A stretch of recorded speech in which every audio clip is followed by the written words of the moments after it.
No. Okay, so we left off. We finished chapter 8. We are on chapter 9 now.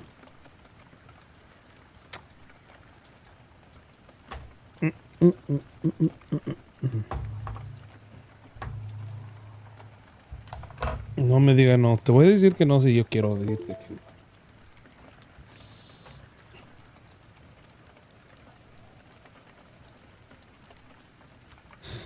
It doesn't show up.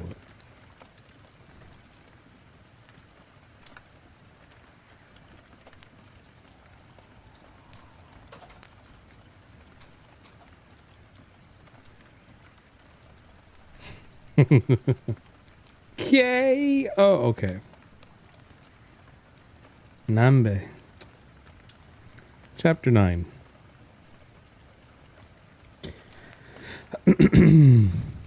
Ellie came to him the next day, looking troubled.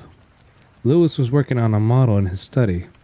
This one was a 1917 Rolls-Royce Silver Ghost. 680 pieces, over 50 moving parts. It was nearly done, and he could almost imagine the liveried chauffeur, direct descendant of 18th and 19th century English coachmen, sitting imperially behind the wheel.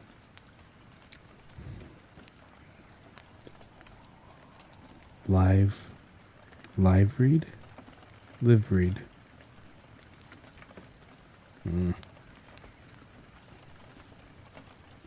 Okay. He had been model crazy since his 10th year. He had begun with a World War I Spad that his Uncle Carl had bought him, had worked his way through most of the rebel airplanes, and had moved on to bigger and better things in his teens and 20s. Shut up. Live free. There had been a boats and bottles phase, and a war machines phase, and even a phase in which he had built guns so realistic it was hard to believe they wouldn't fire when you pulled the trigger. Colts and Winchesters and Lugers, even a buntline special. Night, guys? Night, Pa? Alright, Audrey. Have a good night. Don't let Edwin bite.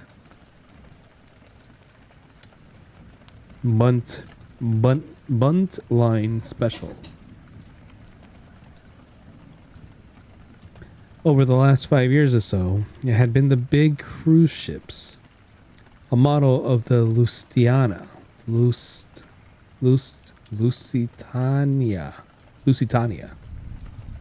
Yo siempre estoy aquí, Adri. Oyasumi nasai.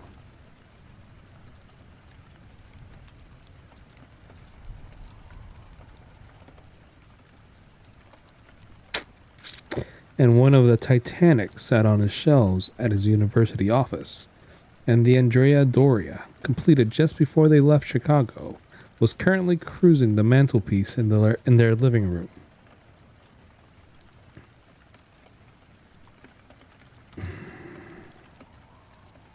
Now, he had moved on to classic cars, and if previous patterns held true, he supposed it would be for 4 or 5 years before the urge to do something new struck him. With a wifely indulgence that held, he supposed, some elements of contempt. Even after 10 years of marriage, she probably thought he would grow out of it. Perhaps some of this attitude came from her father, who believed just as much now as at the time Lewis and Rachel had married, that he had gotten an asshole for a son-in-law.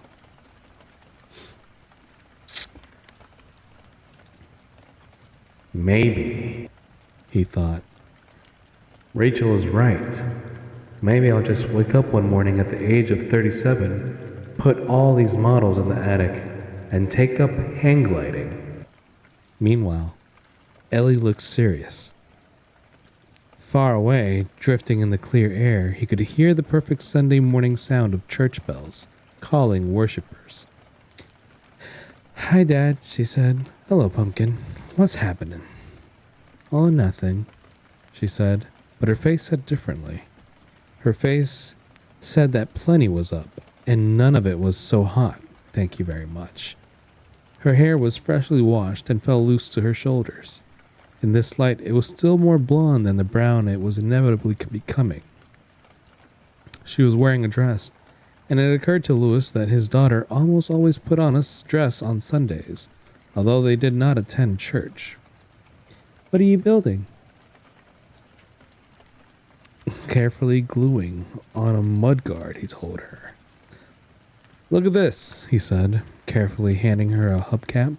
See those linked R's? That's a nice detail, huh? If we fly back to Chi-Town for Thanksgiving, we get on an L-1011. You look out at the jet engines and you'll see those same R's. Hubcap. Big deal. She handed it back. Please, he said. If you own a Rolls Royce, you call that a wheel covering. If you're rich enough to own a Rolls, you can strut a little.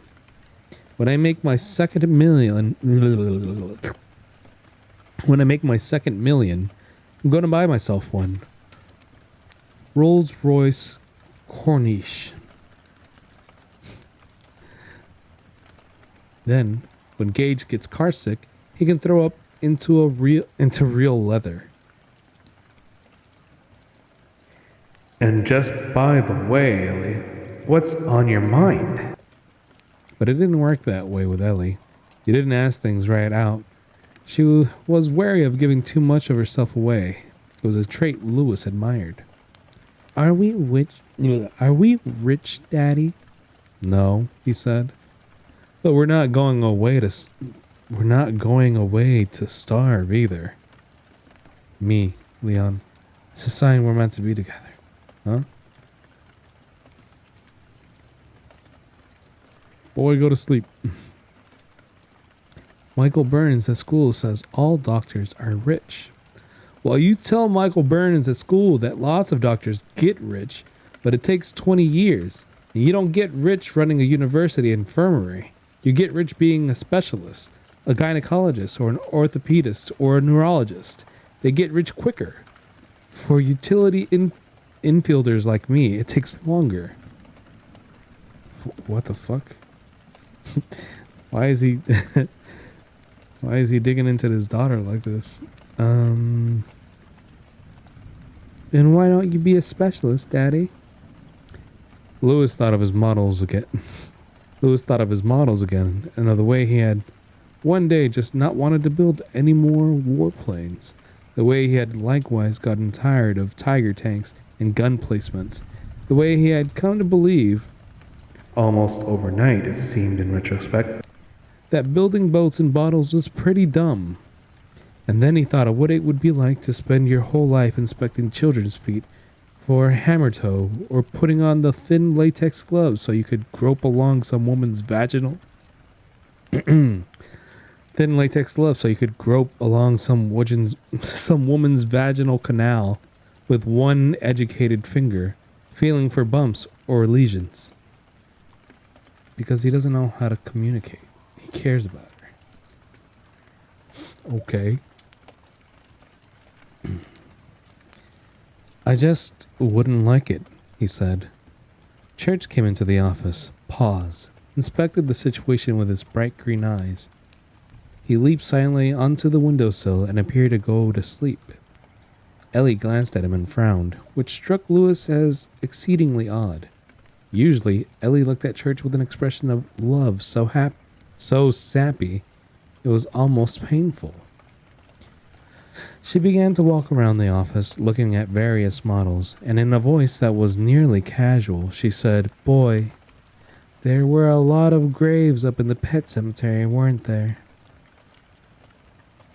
Ah, here's the nub, Louis thought, but did not look around. After examining his instructions, he began putting the carriage lamps on the rolls. There were, he said. Better than 100, I say. Daddy, why don't pets live as long as people? Well, some animals do live about as long, he said, and some live much longer. Elephants live a very long time. And there are some sea turtles so old that people really don't know how old they are. Or maybe they do, They just can't believe it. Ellie dismissed these simply enough. Elephants and sea turtles aren't pets. Pets don't live very long at all. Michael Burns says that every year a dog lives, it's like 9 of our years. It's Pet Cemetery. 7, Lewis corrected automatically. I see where you're getting at, honey, and there's some truth to it. A dog who lives to be 12 is an old age. See, there's this thing called metabolism, and what metabolism seems to do is tell time. Oh, it does other stuff too. Some people can eat a lot and stay thin because of their metabolism, like your mother. Other people, me for instance, just can't eat as much without getting fat. Our metabolisms are different. That's all. But what metabolism seems to do most of all is to serve living things as a body clock. Dogs have a fairly rapid metabolism. The metabolism of human beings is much slower. We live to be about 72, most of us. And believe me, 72 years is a very long time. Why are you trying to detonate the animals?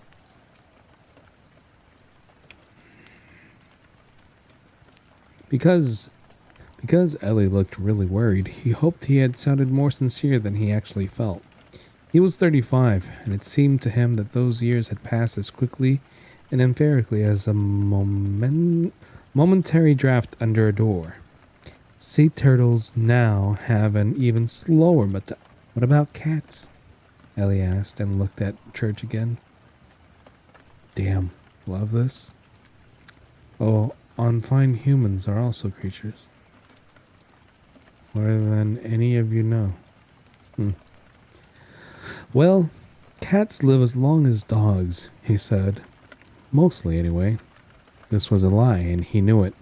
Cats lived violent lives and often died bloody deaths, always just below the usual range of human sight. Here was Church, dozing in the sun, or appearing to. Church, who slept peacefully on his daughter's bed every night. Church, who had been so cute as a kitten, all tangled up in a ball of string. And yet Lewis had seen him stalk a bird with a broken wing, his green eyes sparkling with curiosity, and yes, Lewis would have sworn it, cold delight. He rarely killed what he stalked, but there had been one noticeable exception. A large rat, probably caught in the alley between their apartment house and the next. Church had really put the blocks to that baby. It had been so bloody and gore-flecked that Rachel, then in her 6th month with Gage, had had to run into the bathroom and vomit. Violent lives, violent deaths. A dog got them and ripped them open instead of just chasing them like the bumbling, easily fooled dogs in the TV cartoons. Or another Tom got them, or a poisoned bait, or a passing car. Cats were the gangsters of the animal world, living outside the law and often dying there. There were a great many of them who never grew old by the fire.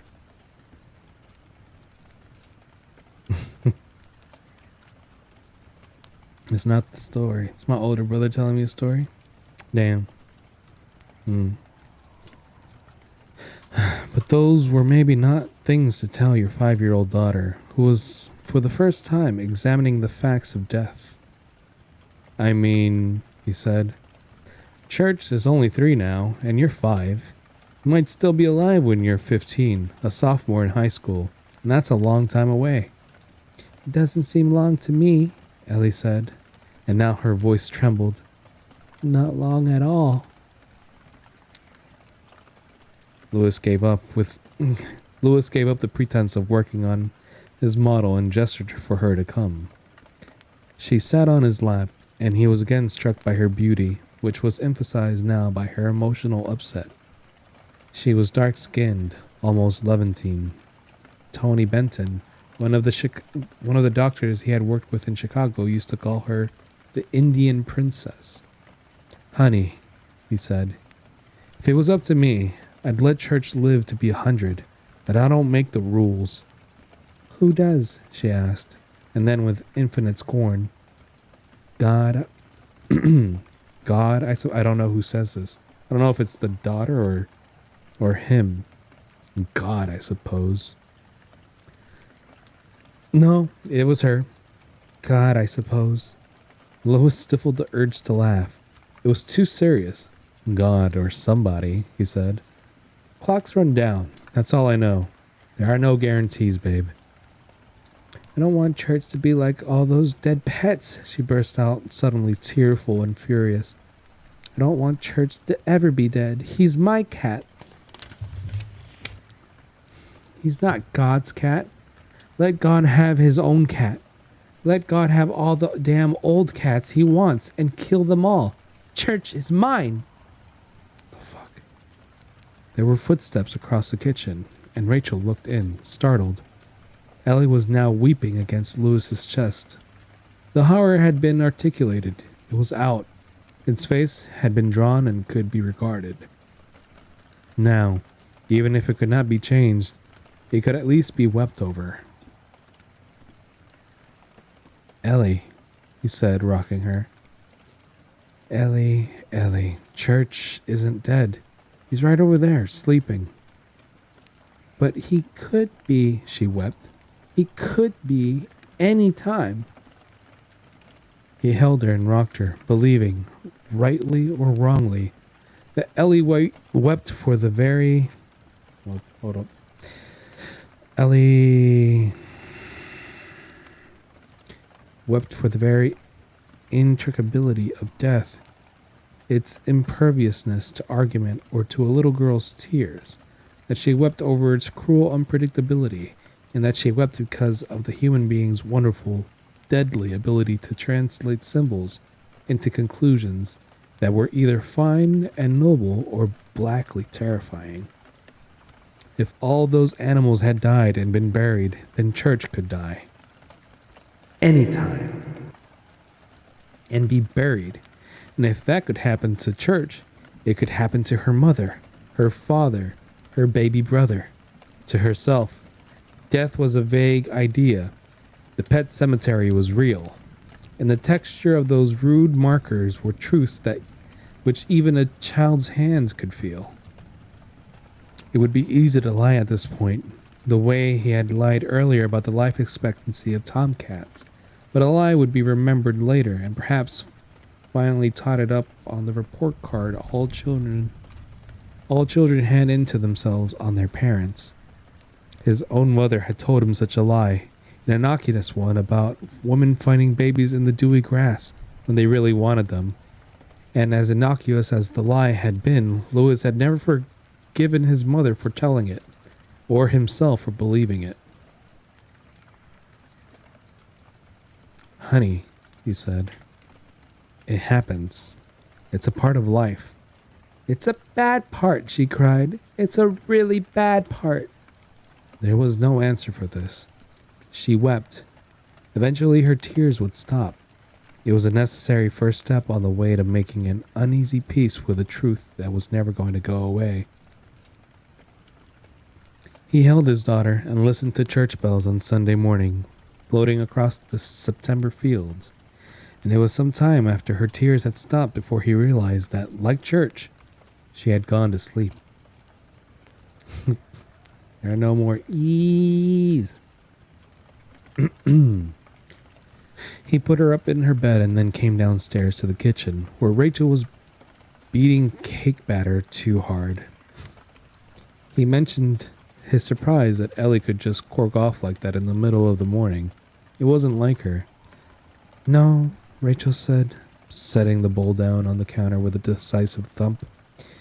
It isn't, but I think she was awake most of the night. I heard her tossing around, and Church cried to go out around 3. He only does that when she's restless. You can beat batter too hard? You're fucking whacking it with all your force. It might be too hard.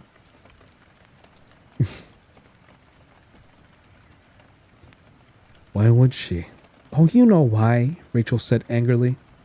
That damned pet cemetery is why. It really upset her, Lou. It was the first cemetery of any kind for her, and it just upset her. I don't think I'll write your friend Judd Crandall any thank you notes for that little hike. All at once. All at once, he's my friend. Lewis thought, bemused and distressed at the same time. Rachel. I don't want her going up there again. Rachel. What Judd said about the path is true. It's not the path, and you know it, Rachel said. She picked up the bowl again and began beating the cake batter even faster.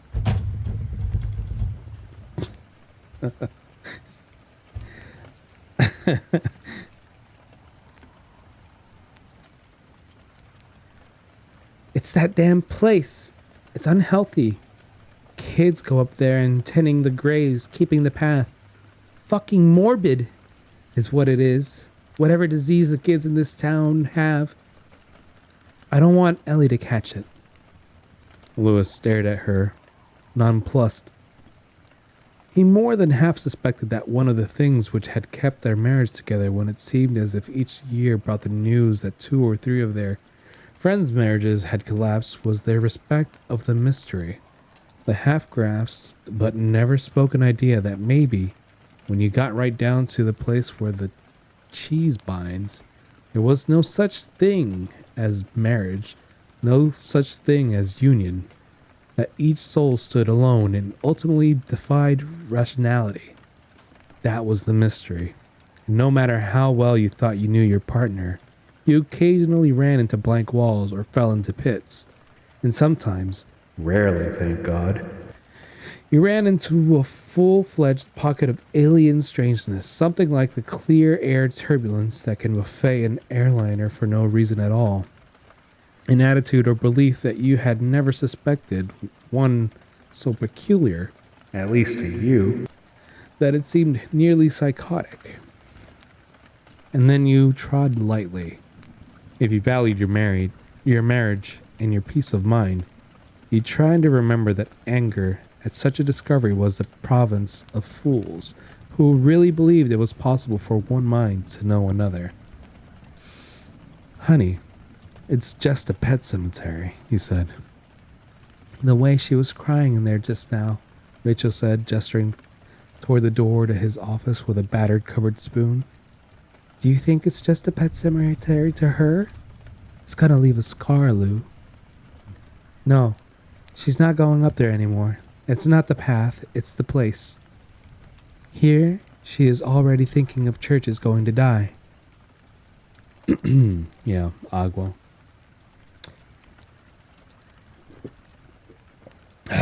And I lost my place. Cool. For a moment, Lois had the crazy impression that he was still talking to Ellie. She had simply donned stilts, one of her mother's dresses, and a very clever, very realistic Rachel mask. Even the expression was the same, set and a bit sullen on top, but wounded beneath. He groped, because suddenly the issue seemed large to him, not a thing to be simply passed over in deference to that mystery or that aloneness. He groped because it seemed to him that she was missing something so large it nearly filled the landscape, and you couldn't do that unless you were deliberately closing your eyes to it. Rachel, he said, Church is going to die. She stared at him angrily. That is hardly the point, she said, enunciating each word carefully, speaking as one might speak to a backward child. Church is not going to die today or tomorrow. I try to tell her that. Or the day after that. Or probably for years. Honey, we can't be sure of... Of course we can, she shouted. We take good care of him. He's not going to die. No one is going to die around here. And so why do you want to go and get a little girl all upset about something she can't understand until she's much older? Rachel listened. But Rachel had no intention of listening. She was blazing. It's bad enough to try and cope with the death a pet or a friend or a relative when it happens without turning into a goddamn tourist attraction, a forest lawn for animals. Tears were running down her cheeks.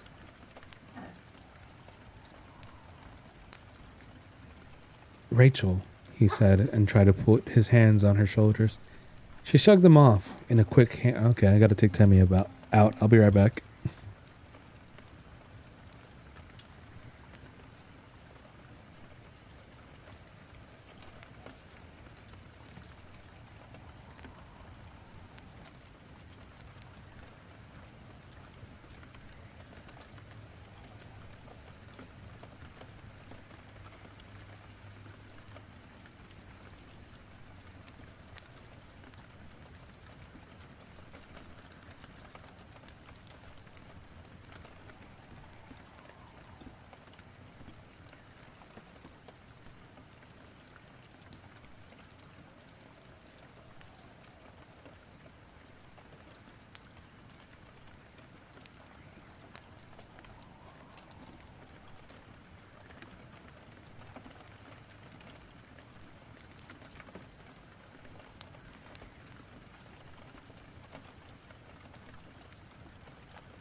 is happening.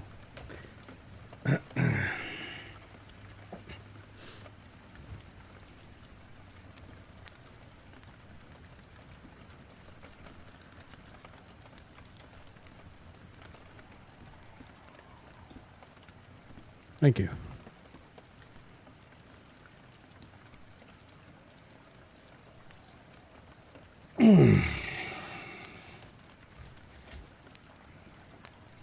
She did. Welcome back. Thank you. How many pages are left? Not many. I think 3.5. Narrator, por favor.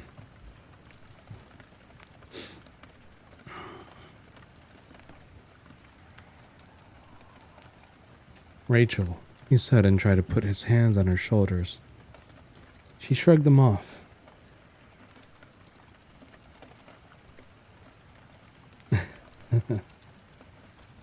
She shrugged them off in a quick, hard gesture. Never mind, she said. You don't have the slightest idea what I'm talking about. He sighed. I feel like I fell through a hidden trapdoor and into a giant mixmaster, he said, hoping for a smile.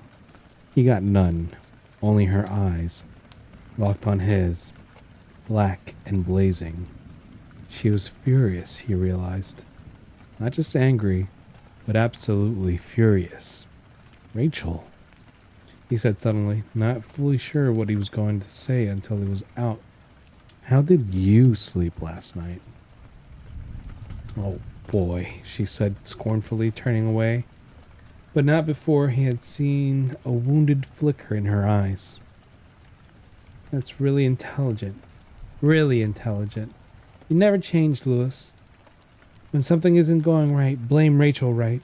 Rachel's just having one of her weird emotional reactions.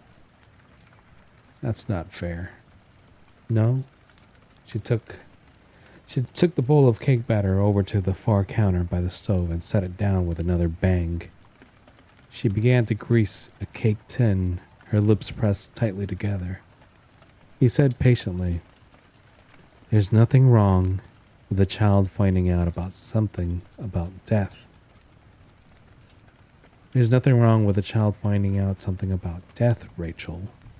In fact, I'd call it a necessary thing. Ellie's reaction, her crying, that seemed perfectly natural to me. It sounded natural, Rachel said, whirling on him again. It sounded very natural to hear her weeping her heart out over her cat, which is perfectly fine. Stop it, he said. You're not making any sense. I don't want to discuss it anymore. Yes, but we're going to, he said, angry. He said, angry himself now. You had your at-bats. How about giving me mine? She's not going up there anymore. As far as I'm concerned, the subject is closed. Ellie has known where babies come from since last year, Lewis said deliberately. We got her the Myers book and talked to her about it. Do you remember that? We both agreed that children ought to know where they come from. That has nothing to do with... It does, though, he said roughly. When I was talking to her in my office about church, I got thinking about my mother and how she spun me that old cabbage leaf story. When I asked her where women got babies, I've never forgotten that lie. I don't think children ever forget the lies their parents tell them. Where babies come from has nothing to do with a goddamn pet cemetery, Rachel cried at him. And what her eyes said to him was, talk about the parallels all night and all day if you want to, Lewis. Talk until you turn blue, but I won't accept it. Still, he tried. She knows about babies. That place up in the woods just made her want to know something about the other end of things. It's perfectly natural. In fact, I think it's the most natural thing in the... Will you stop saying that? She screamed. Suddenly, really screamed, and Lewis recoiled, startled. His elbow struck the open bag of flour on the counter. It tumbled off the edge and struck the floor, splitting open. Flour puffed up in a dry white cloud. "Oh, fuck," he said dismally. In an upstairs room, Gage began to cry. "That's nice," she said, also crying now. "You woke the baby up too. Thanks for a nice, quiet, stressless Sunday morning." She started by him, and Lewis put a hand on her arm. "Let me ask you something," he said, "because I know that anything, literally anything, can happen to physical beings. As a doctor, I know that. You want to be the one to explain to her what happened if her cat gets distemper or leukemia? Cats are very prone to leukemia, you know. Or if he gets run over in that road. Do you want to be the one, Rachel?" "Let me go," she nearly hissed. The anger in her voice, however, was overmatched by the hurt and bewildered terror in her eyes. I don't want to talk about this, Lewis, and you can't make me. That look said. "Let me go. I want to go get Gage before he falls out of his... Because maybe you ought to be the one," he said. "You can tell her we don't talk about it. Nice people don't talk about it. They just bury it. Oops. But don't say buried. You'll give her a complex." "I hate you," Rachel sobbed and tore away from him. Then he was, of course, sorry, and it was, of course, too late. "Rachel." She pushed by him roughly, crying harder. "Leave me alone. You've done enough." She paused in the kitchen doorway, turning toward him, the tears coursing down her cheeks. "I don't want this discussed in front of Ellie anymore, Lou. I mean it. There's nothing natural about death. Nothing.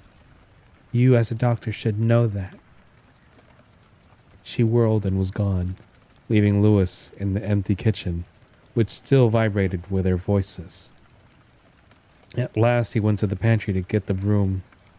As he swept, he reflected on the last thing he had said on the enormity of this difference of opinion, which had gone undiscovered for so long, because as a doctor, he knew what death was, except perhaps for childbirth, the most natural thing in the world.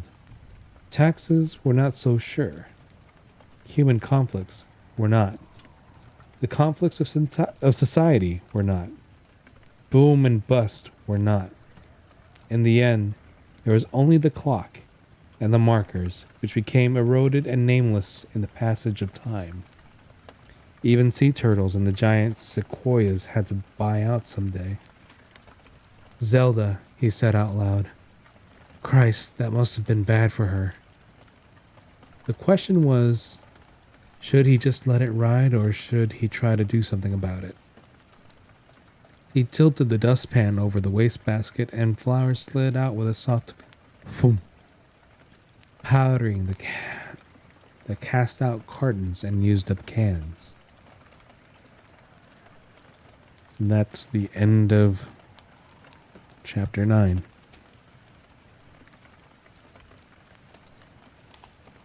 So, big fights.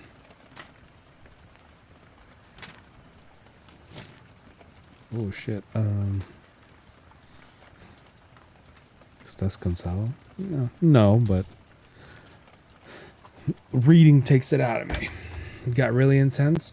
Yeah, had I do on the voices? Did I sound really dry? I felt like I was really dry. Shit. You did great. Yo, ya te dije. You okay? Yeah, no. I'm fine.